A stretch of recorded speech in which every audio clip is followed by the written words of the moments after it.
ఇక BJP విలీనంపై clarity ఇవ్వండి, BRS కు అసదుద్దీన్ డిమాండ్.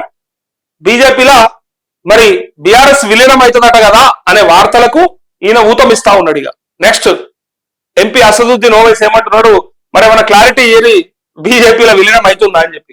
సో బీజేపీలో బీఆర్ఎస్ విలీనం అవుతుందో లేదంటే బయట నుంచి మద్దతు ఇస్తుందో గులాబీ పార్టీ నాయకత్వమే క్లారిటీ ఇవ్వాలని Majlis chief MP Asaduddin Owaisi demand చేశారు.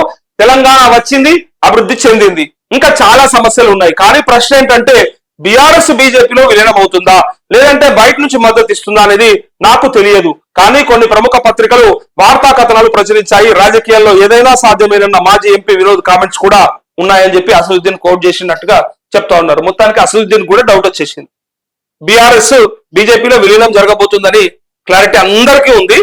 అసదుద్దీన్ ఓవైసీకి ఇప్పుడు వచ్చింది, ఎందుకంటే వినోద్ కూడా కామెంట్స్ చేశాడు కదా, రాజకీయాల్లో ఏదైనా జరగవచ్చు. మాజీ ఎంపీ వినోద్ బీఆర్ఎస్ నాయకుడు ఏదైనా జరగవచ్చు అని చెప్పాడంటే చెప్పలేము, తీసుకపోయి బీజేపీలో కలిపే అవకాశం ఉంది అని చెప్పి అన్నారు. సో అందుకే ఈయనకి టెన్షన్ పట్టుకుంది. బీజేపీకి బలం పెరుగుతుందేమో, బీఆర్ఎస్ కనుక బీజేపీలోకి వస్తే బీజేపీ బలం పెరుగుతుంది రాష్ట్రంలో, మాకు భవిష్యత్తు ఉండదని భయంలో ఉన్నారు వీళ్ళుగా.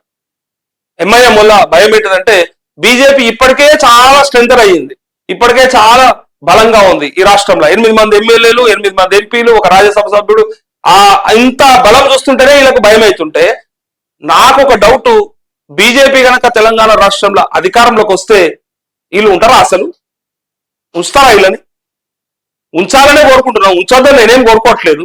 వీళ్ళని ఏదో పంపించేయాలని చెప్తలేను, పాలస్తీనాకు అడుగు ఎడుకో పంపించట్లేదు. కానీ ఒకవేళ ఉంటారా, తట్టుకుంటారా అనేది నా ప్రశ్న. ఉంటారా అంటే గది ఈడ ఉంటారా కాదు, హైదరాబాద్ లో ఉంటారు, ఏడిపోతారు. పాలస్తీనాకైతే ఓడు, ఎందుకంటే ఇక్కడనే కదా ఎంపీ ఇచ్చింది, ఇక్కడనే కదా పదవులు ఇచ్చింది, ఇన్నే కదా మనమే కదా దోసుకునేటి అన్ని. అయినప్పటికీ ఇక్కడ నుంచి పోడు. కానీ అంటే తిండి మనకు తిన్నా పాట వేరేటోంది పాడతాడు, అది వేరే విషయం. బట్ ఇక్కడ బీజేపీ అధికారంలోకి వస్తే ఈ రాష్ట్రంలో వీళ్ళు తట్టుకుంటారా?